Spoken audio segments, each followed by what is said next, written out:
Welcome, gout sufferers. Have I got some news for you? And yes, it's been about 8 months since we last talked. The question is the ketogenic diet safe for gout sufferers? And we're going to get into this right now. I am Dr. Pete. I am a PhD biochemist, a fully certified health coach, and I've been on the ketogenic diet for 2 years. I was first diagnosed with gout in 2016. In 2019, I was diagnosed as being pre-diabetic, and I reversed my pre-diabetes in about 52 days on the ketogenic diet. And like I said, I've been on the ketogenic diet for 2 years. So let's dive in.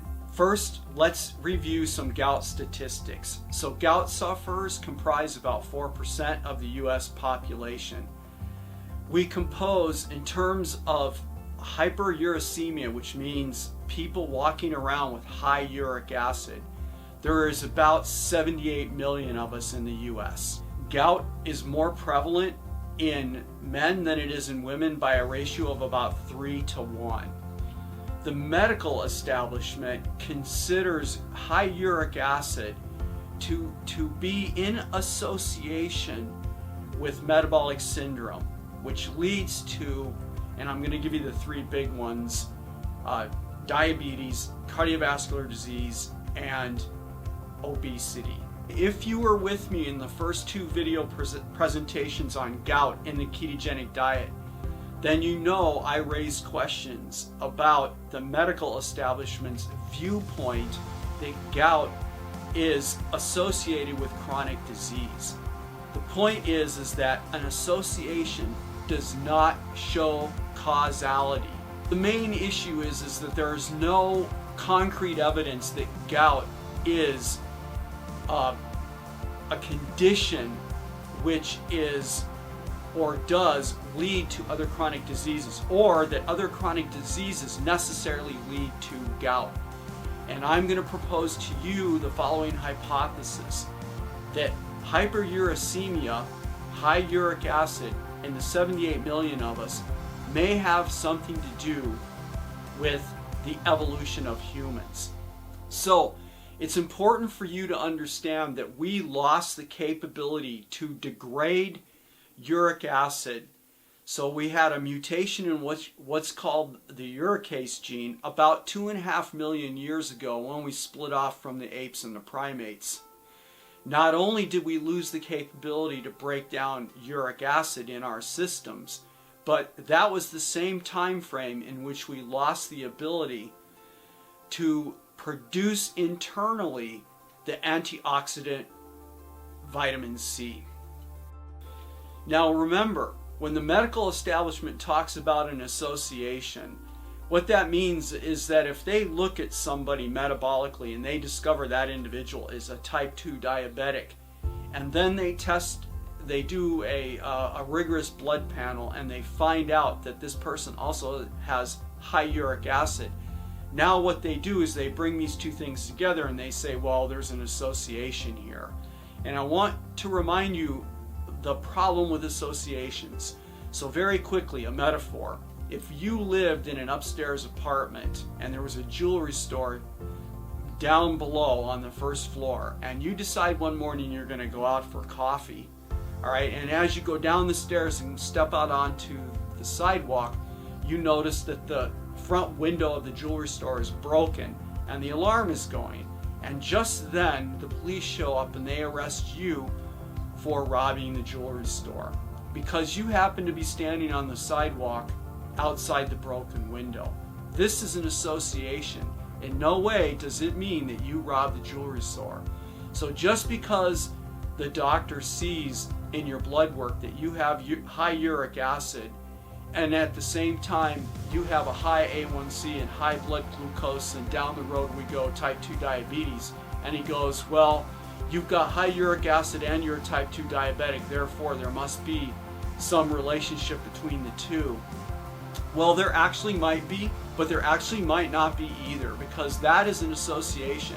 And just because the uric acid is there, is the same situation with a person standing out on the sidewalk. It doesn't mean the uric acid robbed the jewelry store. It doesn't mean that the uric acid somehow caused the type 2 diabetes, or the type 2 diabetes somehow caused the high uric acid. All right, so here's what we have in our population. We have about 78 million of us that have high uric acid.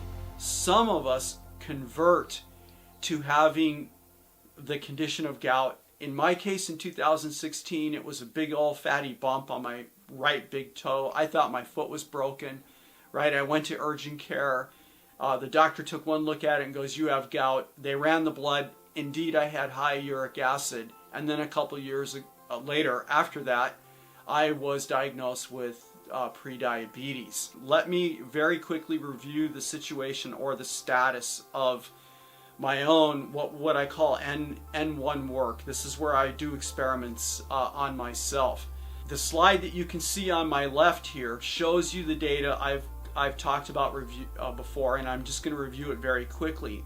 Over the first year of my experience on the ketogenic diet, you can see that my uric acid tends to be highest in the morning and then decreases over the course of the day.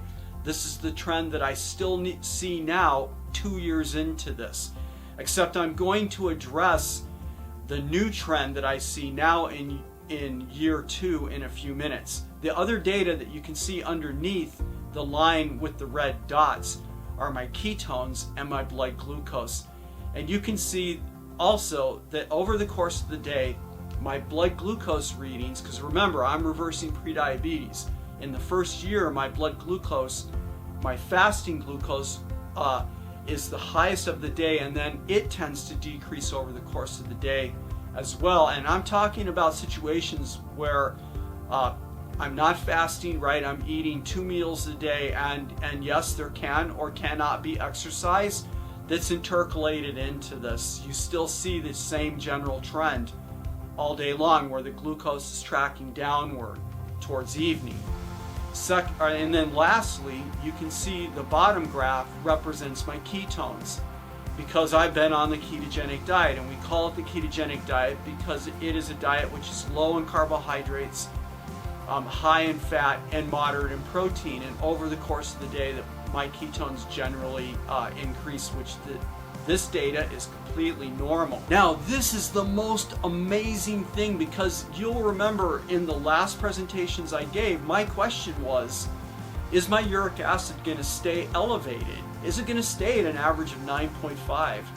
And one of the reasons why I've been delayed in doing this third presentation is because I've been calmly waiting to generate my own N1 data over the last year. So now I've got 2 years on the ketogenic diet. And in the slide on the left here, you can see, this is amazing. You can see in the red area, this is the uric acid data taken daily on a fasting level from my first year. And then look at what happened. In my second year, you can see that, and these are the black dots, that I've had basically a quantum shift, right? I am now down in the normal range for uric acid, albeit I'm still running on the top end of that range. So on any given morning, I'm going to be anywhere from around, on average, around 6 mg per deciliter up to about 8 mg per deciliter. And this is because I am one of the individuals like you out there that is running high uric acid on average. But the main thing, and this is what Virta Health said, they said 2 things: that if you have high uric acid, it is safe to go on the ketogenic diet, and that eventually your uric acid is going to come down, which you can see in my case is actually happened. It's just that my transition took longer, and I believe that on the ketogenic diet and how we keto adapt is an individualized process. You tend to see the shift in your sugar platform, your fasting glucose, and your A1C response to the ketogenic diet quickly. I saw my systems normalize within 2 months, 52 days, right? Just about 2 months. But my lipid profile and my uric acid have taken longer to normalize. Now, in my last 2 presentations, there's a couple of things that I want to address. Okay, number one, I still do drink alcohol, right? But I don't drink it every single day. So I'm drinking less. And the other thing is that I'm really careful on the ketogenic diet to drink alcohol drinks that do not have an effect on my blood glucose. The second thing I need to say is that a year ago I did have a mild gout repeat while I was on the ketogenic diet. I had a drink of alcohol. I have had no episodes or repeat episodes in the last year whatsoever. So I remain to be a previous gout sufferer who has now been on the ketogenic diet for 2 years, and I have not seen a repeat of a serious gout attack that set me back. So in summary, I have to say that in my individual situation, I've seen my uric acid levels do exactly what Virta Health has proposed. They increased in the beginning days, in the beginning months that I was on the ketogenic diet. In my case, they stayed elevated throughout the first year. Now in my second year, I've seen these values collectively reduced by over a full unit, right? My average went from about 9.5 to, let me just glance at this, so around 7.2 to 7.4. This is a remarkable shift. So yeah, I think it's completely safe to go on the ketogenic diet as a gout sufferer. I think that the reason why those of us with high uric acid end up with gout on the standard American diet is because in that type of meal plan, which is so extensively high in carbohydrates, we have created a situation with systemic inflammation that is conducive to getting a gout attack, because for many of us, 74 million of us in the US population, we are already running high uric acid, which most likely has to do evolutionarily because high uric acid has something to do with the regulation of our blood pressure and offers an alternative antioxidant to vitamin C, which we lost the capability to produce over 2.5 million years ago. And I think that when you're on the standard American diet with the high concentration of carbohydrates being generated all day long, which is also high in insulin expression, which causes systemic inflammation, you put that together with high uric acid and you have the capability of causing the urate, which is in our blood supply, to form a solid and coalesce in the joints of our body. And that is the origin of the gout attack.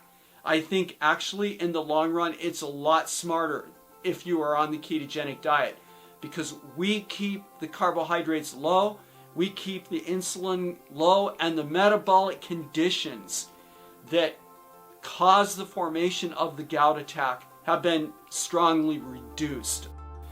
If you liked the presentation that you heard today, please hit the subscribe button and don't forget to ring the bell.